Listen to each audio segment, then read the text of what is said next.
Welcome back, brave souls, to another night of terror. If you're ready for a new scare, make sure to subscribe and hit that ring button so you never miss a chilling story. Gather close if you dare, and let's dive into tonight's dark adventure. Are you prepared to face the fear?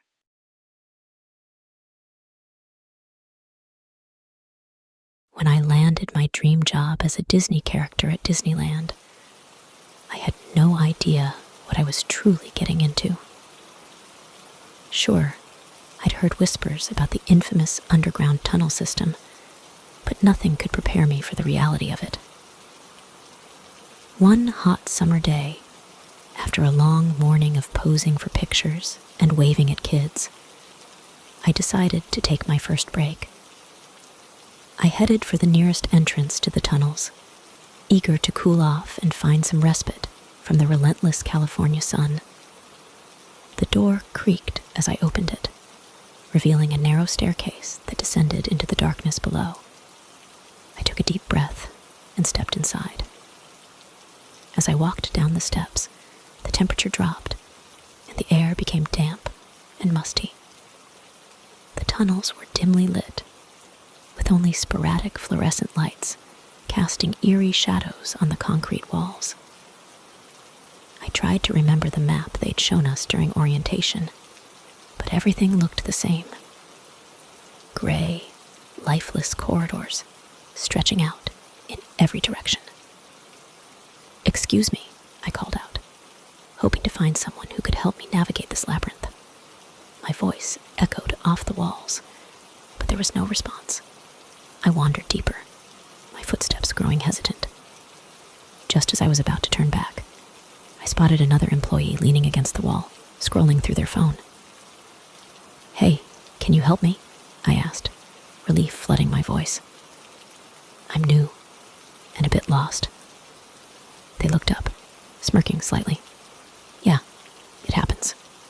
Where are you trying to go?" "I just need to find the break room," I replied. They pointed down the tunnel. "Keep going straight. Take the third left, then a right. You can't miss it." I nodded, thanking them, and continued down the seemingly endless corridor. As I followed their directions, I couldn't shake the feeling that I was being watched. The air grew heavier, and the lights flickered ominously. I hurried my pace, eager to reach the break room. Finally, I turned the last corner and saw the door marked "Break Room." I pushed it open and stepped inside. The room was small and cluttered, with a few worn-out couches and a vending machine humming in the corner. A couple of other cast members were there, chatting and laughing. "Hey, newbie," one of them greeted me. "First time in the tunnels, huh?" "Yeah," I admitted, forcing a smile. "It's a bit of a maze down here." "You'll get used to it," another cast member said, chuckling. "But be careful. Some people never find their way out." I laughed nervously, hoping they were joking. As I settled onto one of the couches, I overheard two employees talking in hushed tones nearby. "Did you hear what happened to that guy last week?" one whispered. "Yeah," the other replied. "He got lost down here for hours. When they found him, he was different." "What do you mean?"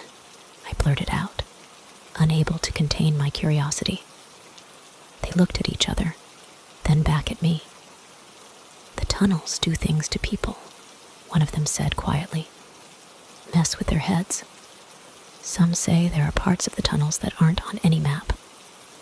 I felt a chill run down my spine. "That's just a rumor, right?" They shrugged. "Believe what you want, but be careful where you wander." Determined to shake off the eerie feeling, I decided to head back to the surface. As I retraced my steps, I couldn't help but notice strange noises coming from the tunnels. Whispers, distant laughter, and once, what sounded like a faint cry for help. I quickened my pace, heart pounding. When I finally emerged back into the sunlight, I took a deep breath, grateful to be out of the underground maze. memories. But the unsettling stories and the strange sounds stayed with me, lurking in the back of my mind. Weeks passed, and I became more familiar with the tunnels, though I never quite felt comfortable down there. One day, during another break, I ventured a bit further than usual, curious to explore more. I stumbled upon a group of cast members huddled together, talking in hushed voices.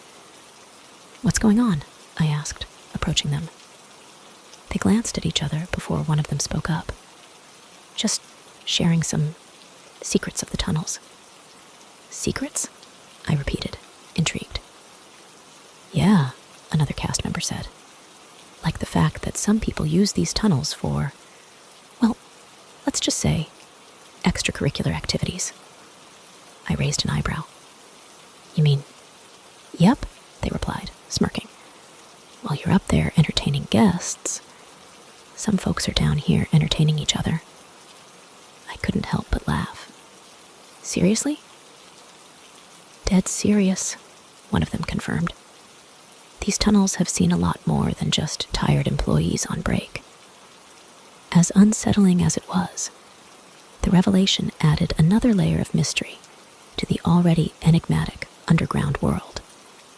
From that day on, every time I descended into the tunnels, I felt a mix of curiosity and apprehension, wondering what secrets the shadows held and what other stories lurked in the dark corners of Disneyland. I've always loved Disneyland. The lights, the music, the rides. There's something magical about it that takes you back to childhood. So when my friends suggested we go there for a weekend trip, I was thrilled. Little did I know, this trip would be anything but magical. It started off normal enough. We arrived early, eager to hit all the major attractions. Our first stop was Space Mountain. The lines were long, but we didn't mind. It was all part of the experience. "Come on, Jake, we're almost there," Emma called back to me, her excitement palpable. Yeah, I'm coming," I replied, laughing. We finally got on the ride, and it was as exhilarating as ever. Afterward, we wandered around, hitting various attractions.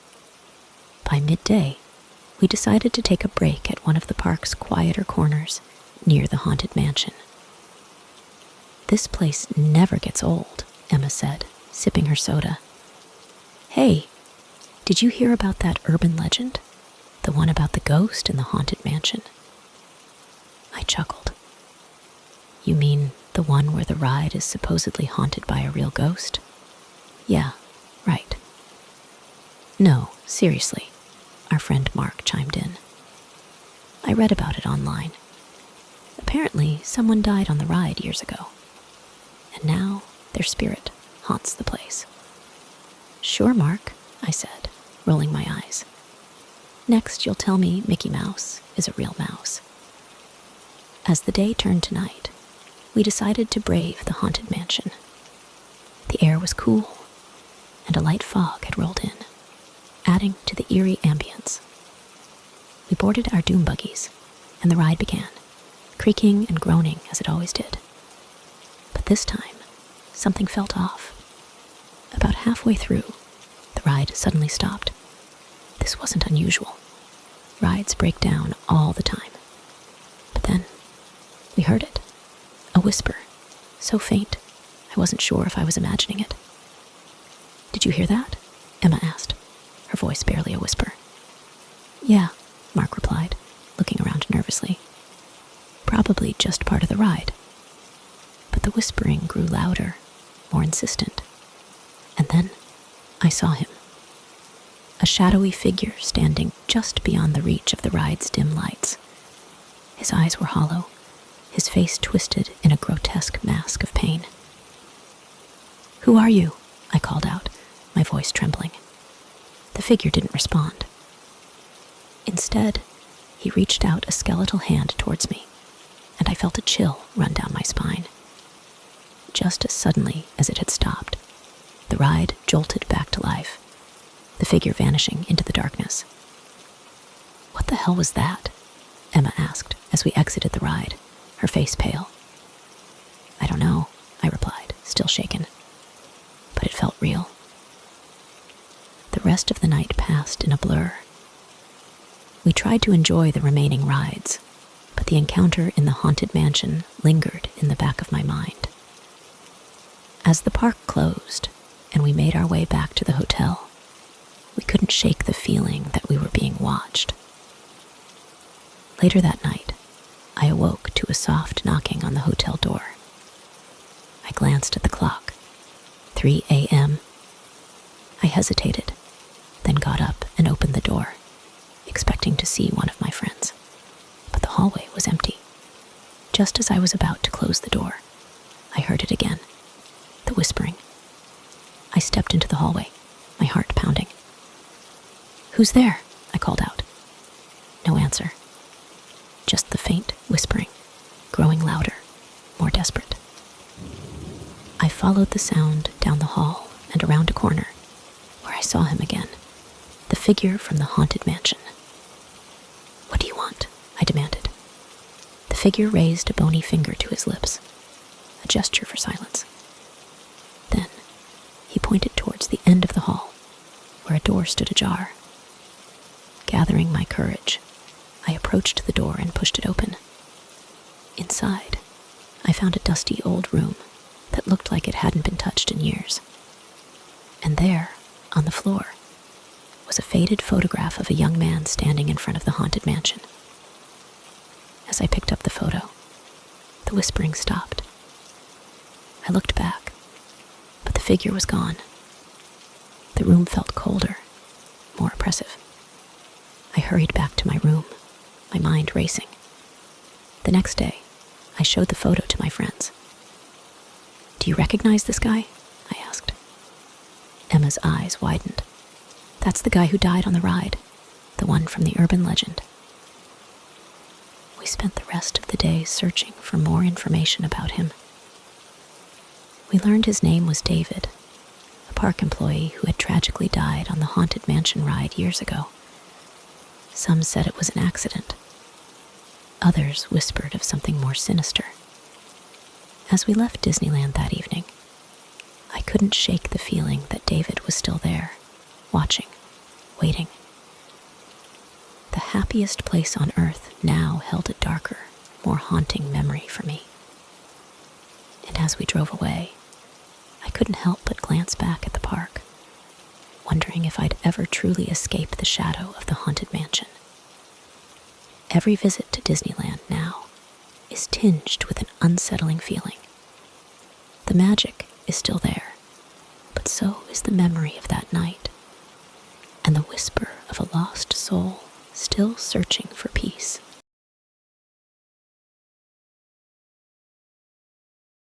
Last summer, a bunch of my girlfriends and I all decided to take a trip to Disney World. Now, I live in Florida, and all my other friends had to fly down to see me, but it's always worth it to them, especially when we can just go to Disney whenever we want to. It was a Friday afternoon, and all my friends were with me at Epcot's Drink Around the World. This was the day we were going to let loose and pretty much just get drunk and have fun. We were at this one outdoor bar they had in Epcot. For those who don't know, Drink Around the World is a place in the park where you can order a drink from any country. I think we were at the UK part of it, and we took our seats at the outdoor bar. Now, I'm always the paranoid one of the friend group. I'm always looking and seeing who's around me. We took our seats, and there were these two other guys sitting directly to our left. They both had their heads bent, like they were in deep conversation, and they were staring at all of us. I get that. That's not a big deal. But again, I'm the paranoid one, and I took notice of it. We each ordered our first rounds of drinks. The day was going completely normal so far. That's when I said I needed to go to the bathroom. There were 5 of us total, and 3 of my other friends said they would come too, leaving my one friend, Sarah, alone at the bar by herself. I asked her if she wanted to come too, but she insisted that she did not have to go and would save our seats. I looked at the 2 guys sitting next to her one last time before going to the bathroom. When we got back, I saw Sarah acting a bit strange. She was a little slumped to the side and was almost falling out of her chair. That's when I noticed that the 2 men were no longer there. I asked Sarah if she was okay. She looked at me with these hazy eyes and barely could form a sentence. Then she completely collapsed into my arms. I immediately started yelling for help. Soon after that, we got Sarah rushed to a nearby hospital. They ended up finding ketamine in her blood system, which is in most roofie drugs.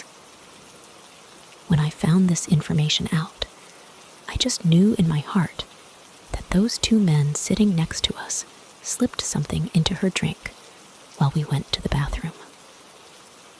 I went back to Disney and demanded that they pull up the videotapes from that day. And yes, clear as day, Disney saw the footage of these 2 men pouring a white substance into Sarah's drink while she wasn't looking. Here are some updates. Sarah is completely fine, and nothing is wrong with her. As for those 2 men who did what they did, their faces are out there, but they haven't been caught. My friends and I have not been back to Disney since.